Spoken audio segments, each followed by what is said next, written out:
Hey, I'd like to welcome you to another episode of Mission Matters. My name is Adam Torres, and if you'd like to apply to be a guest on the show, just head on over to missionmatters.com and click on Be Our Guest to apply. All right, so today's guest is Andrew Rosen, and he's CEO over at the National Ataxia Foundation, and today's interview is part of our Milken Global Conference coverage special, where we interview attendees, participants, and really just top guests that we meet at the Milken Conference and all of the above. So first thing first, Andrew, welcome to the show.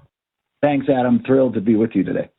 All right, Andrew. So as I mentioned, this is part of our Milken Conference series, and one of my goals is to, get the word out there about what a wonderful conference, what the event's like. I know you were there this year. Have you been in past years, or is this a first year? Like, give us a little bit of your history with the conference. Yeah, this was my second global conference. You're a vet. You're a veteran then. Yeah. I'm part of a Milken program, part of their Faster Cures program. I'm part of Leaders Link, which takes nonprofit CEOs whose foundations are focused on medical research and puts us together and lets us network, and we do kind of a capstone project. And part of that is an invitation to the global conference, which is an absolute treat. I can tell you that much. What's one for those that haven't attended or have thought of attending? Like, what are some of your standouts? Like, what are some of the reasons? What brings you coming back year after year? I'm guessing you'll be there next year. And by the way, this is my third or fourth year now, and it's every year it's automatically blocked off for the next year, like immediately. So I already know a year in advance, and we don't really have any other conferences like that. But for you, what keeps you coming back? Yeah, it's the level and breadth of speakers, I think, mainly. So I literally, within about 3 hours of each other, I think, I got to hear like my childhood idol, Magic Johnson, describe how he threw a no-look pass to Michael Jordan in the 1984 Olympics, right? I mean, like live on stage, he like acted it out. Yeah. And then I stepped into a smaller session and heard, amongst other speakers, a professor from Berkeley, Fyodor Urnov, talk about this sort of first patient ever treated with a personalized CRISPR therapy, and they saved this little boy's life. And literally that broke about a week after the conference. And so I got to hear directly from one of the participants. And it's that kind of depth of content that's just sort of so amazing. So for me, and then I guess the only other thing I would say is it's like a wonderful, a lot of us, we nonprofit CEOs, don't spend a lot of time on professional development. But this was just a chance to exercise the mind. And boy, there's no better place to do it than Milken Global, I don't think. Yeah, it's amazing. So speaking of, let's get into the foundation. So maybe start with a little bit of the history and background of the National Ataxia Foundation. Yeah. So first off, ataxia, I'll do kind of a quick description of what the condition is. So ataxia is actually a Greek word that really just talks about a lack of coordination. And ataxia is somewhat complex because it can both be a symptom of other diseases or conditions, plus it's its own hereditary disease, which is really the part that NAF, the National Ataxia Foundation, focuses on. But for instance, if you had too many drinks one night, you would show symptoms of ataxia, as in you might stumble, you're walking, or your gait might be off, you might slur your speech. Those are two classic symptoms of ataxia. Now, obviously, if you've had too much to drink, it tends to go away, and you go back to having normal gait and speech. With hereditary ataxia, it's really a progressive neurodegenerative disease passed from parent to child. There are many different forms of hereditary ataxias. They can hit kids very young, but also can come on much later in life. We call that later onset ataxia. It is certainly significantly life-altering, right?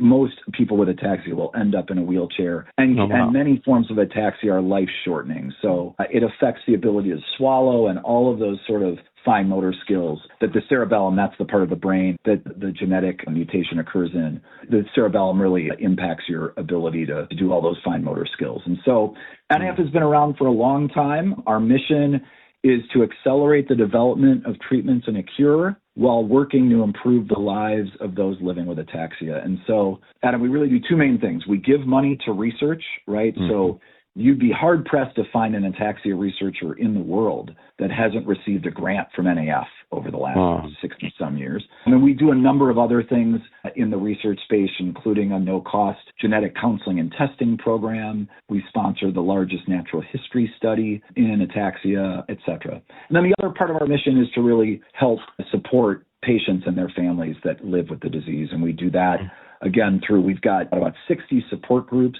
spread around the country, and many are international now, as well as some purely online. But these groups get together as often as every couple of weeks to support each other.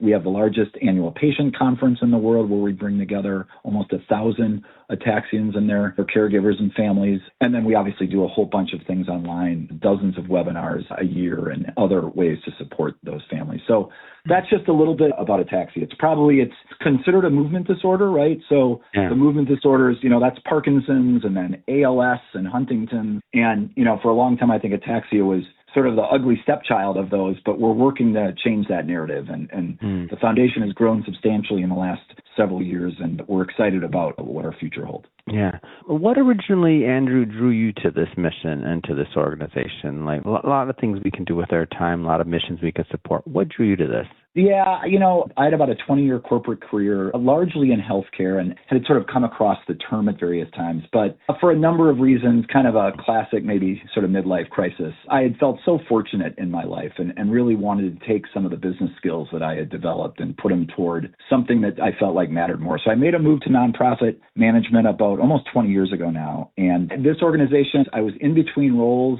I love the size. We're about 20 people now. And I'll be honest, I love to focus on the strategy, and I get to do that as CEO, but I also like to do some of my own work. And when you're as small as we are, I can only delegate so far before I actually have to do it. And I must admit, I kind of like both sides, wearing both those hats. So it's been a great fit for me.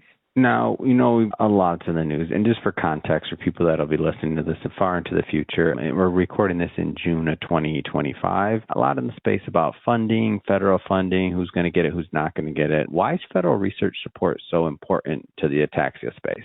Yeah, so it's critically important. So as I mentioned, we do our grant program every year, but we can only give away maybe $1 million a year in our grant programs. And really what we're trying to do, these are often early career grants to PhDs that are just starting out in their career. And what, of course, we're hoping is by almost giving them, say, seed funding for their work, they can then turn that funding into a much larger grant from, for instance, a federal source, and then perhaps set up their own lab and continue the work that they're doing. And so we just aren't able to raise enough philanthropic money to provide the level of support that you need for, frankly, a really complex neurodegenerative set of diseases like ataxia. And so the federal sources, and there are literally countless examples of young researchers receiving a grant from NAF and then turning that around and being able to leverage that into a much larger federal grant. It is simply critical to our space.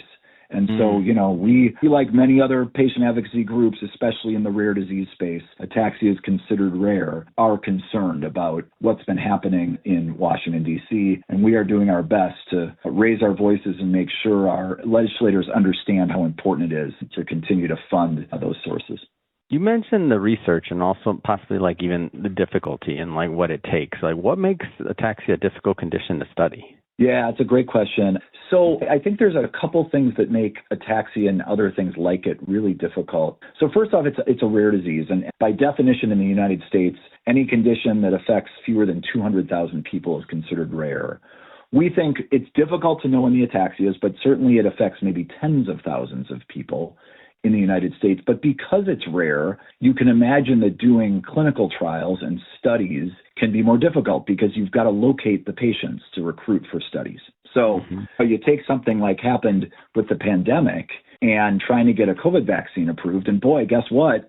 The whole world, you can recruit the whole world, right? Everyone's a potential candidate for a trial. Not true in a rare disease like ataxia. The other thing I would point out is that many of the ataxias are very slowly progressing. And so what that means is, it will take, you can't do a trial just in a few weeks or a month and see the kind of change that you'd like to think you might see with an effective drug. It can take years for someone with ataxias, the progression of their disease, to show enough change so that you can see if a drug is having an impact or not. It makes it very difficult to do clinical trials, Adam, because patients don't want to stay on trial, especially a placebo-controlled trial, for years, not knowing if they're actually even receiving the drug or not, right? And so it just adds a level of complexity to the ataxias. The last thing I will mention is we are really still searching for really good what are called clinical endpoints. So what are we trying to measure in a clinical trial to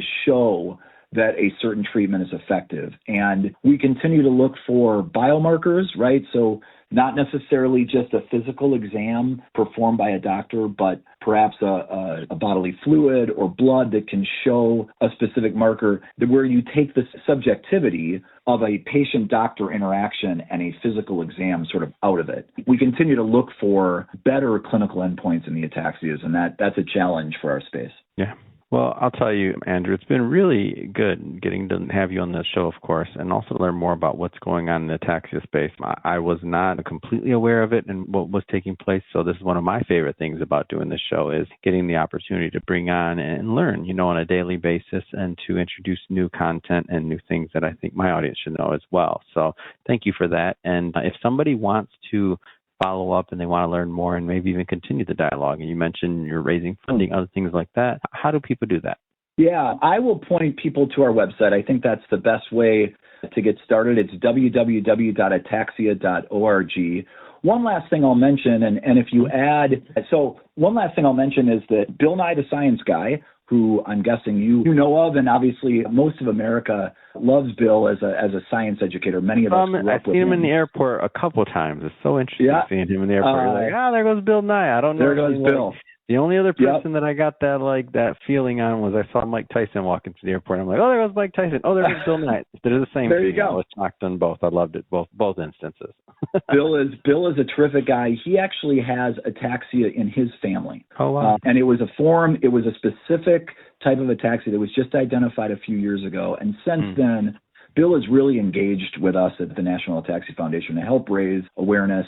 He's got a voice out there that people listen to. And so if you just go to ataxia.org/Bill Nye, you'll see a series of really short kind of TikTok-like videos that Bill recorded for us, just explaining the disease a little bit. And they're really fun. They're in Bill's inimitable style. And you'll be seeing more from us and Bill in the future here. But that would be the best way to learn about us, ataxia.org.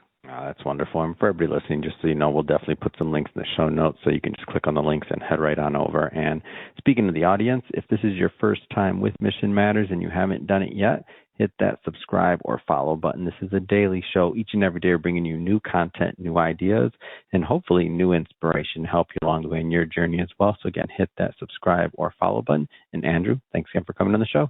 Adam, thanks. It was my pleasure.